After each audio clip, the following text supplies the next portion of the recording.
How would you best describe the character you're playing? How would I best describe the character I'm playing? Best described. Well, it's Jimmy Olsen. Like, I mean, but he's all grown up. You know, he's when you hang out with Superman long enough, you go to like almost like a confidence boot camp. You know, maybe you start working out, maybe you change your clothes a little bit. And he's now won a Pulitzer Prize for shooting Superman. Excuse my allergies, guys. This has been really bad. He's now art director in National City. Superman's asked him to leave Metropolis and go to National City to help Supergirl become who she's supposed to be. Right? So he's kind of this liaison in between her hidden identity and who she's supposed to be. So it's a really cool role. It's really good. Can you talk about what you want to bring to the role of Jimmy Olsen, and what do you think about him? Why is he so loved by fans? What do you think is significant about the character? That's a multifaceted question. So let's start with why he's so beloved by fans. I think because Jimmy represents, he represents how we feel about Superman always, right? Like, he represents the truth and justice that's, I think, in our hearts. And if we had a friend who was able to sort of perform these actions, that we would help them. You know, maybe we couldn't fly ourselves, maybe we couldn't do this, but we'd be right there providing whatever that person needed, right? And I think that's a really cool sort of entryway into that world that I think that most of us that are just humans that don't have these special powers can sort of look to someone and have that person be your eyes and ears and your voice, right? So I think that's why people love Jimmy, and it's an honor to play that. What am I bringing is different to it? Swag. I mean, it's the same character, it's the same DNA. The only thing we've changed is the ethnicity. And to speak on that point, you know, Jimmy was created in 1940. It was a very monochromatic existence that people had back then. You can't blame anybody for writing or drawing what they do. But if Jimmy had been created last year, perhaps he would look like me. Perhaps he would look like you. You don't know. So we're just sort of writing a lot of the social inequities of the past. So this is an older James Olsen, and he's been with Superman for a couple of years. Will he serve as sort of a mentor towards Kara? Correct, sir. Correct, sir. He's going to serve as a mentor, but also there is a attraction.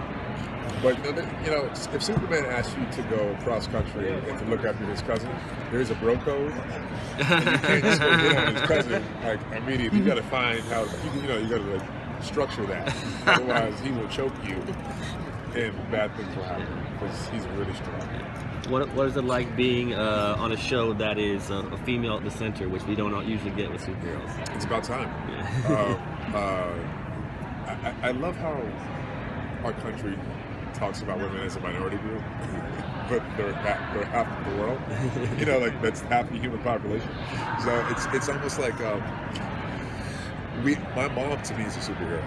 Like she did things that I could not possibly do. Like I look back at how I was raised, and I think about like how she was a single mom for a portion of my childhood, and I go, I could not have done that. That's incredible. And I feel like there's been real life superheroes, women superheroes for a long time, and I feel like there's been comic book superheroes for a long time that are women. But I think our society is just now getting ready for that prime time. And change takes a long time, sadly. But I'm glad we're just kicking down the door now. I'm really happy to be part of that. And to empower women is long overdue. It's ridiculous. It's long overdue.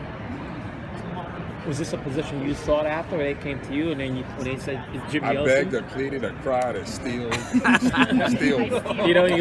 When they gave you stole something when you said steal. You know what I mean? So no, yeah, man. It wasn't easy. It wasn't like an offer. It was, they were open to seeing everybody. Thank God. And I went in for a pre-read, which is like, they don't even tape it really. It's like, can you talk? So, and that's basically what happened. And so, like, I went in like 5 or 6 times for 2 screen tests. Here we are. Talk a little bit about the tone of the show. How would you describe the tone of the show? How does it compare to other superhero shows that you've seen? I would say it's better than that. I mean, really, to me, honestly, it's the best thing I've ever seen on TV. I'm not even kidding. It's like I know I'm supposed to say that, but I really actually mean it. Like, I really do mean it. It has like a Donner-esque quality to it. It has like that romantic sort of comedy element, but also kind of light and aspirational. But there's also a dark side to it too. So, but like we don't delve into the darkness so much you can't watch it with your kids, you know. But we don't make a show for kids. You know, the adults are gonna love it too. Like, I think that there's something that's really kind of cool about it. Like The Simpsons did it really well, right? Where like you had jokes where adults would like snicker behind their kids' backs, and the kids would be like, "Oh, that's so cool and cute," right? So like we have both. And so it's very the theme of our show, or the tone of our show, is much more Donner-esque than the later, you know, Christopher Nolan. Like, those are very dark. You know, ours is more like. But what can you tease? I know you guys are on episode 8 or 9. Sorry, guys. We're on 9 or 8. Right. So what can you tease about what's coming up after the pilot in terms of what surprised you? What can I tease? I could just tease you in general, but I can't really tell you much about it. I can tell you definitely would be surprised and shocked. It's like watching a movie every week. Yeah. Did you have a question? You had a question? No. What about you? I go last one. All right, so last one. Sometimes you hear stories of like fan person moments when someone comes on set in costume for the first time. Kate Christian put the Darth Vader outfit on. Was when Melissa first brought on set of Supergirl. Was there that moment of people? I didn't recognize her. I was like, who are you? Melissa? I was like, what? She's in good shape anyway. But the costume has pads, like a little bit here and there, right? Not big ones. Like, she really is in great shape. But there's times when we're in scenes still to this day. Maybe we're not like sort of getting along in the scene or whatever the case is. And I'm like, please don't kick my ass. Like, I think you can beat me up right now. This is crazy. Why do I feel like I'm 240 pounds? Why do I feel like she can beat me up? Can you cut? Can you cut, please? Melissa, lower your voice. Melissa, please. So it's like that kind of thing. It's pretty amazing. It's pretty amazing. And the wardrobe is unbelievable. Really, it's incredible. Like I touch it every day.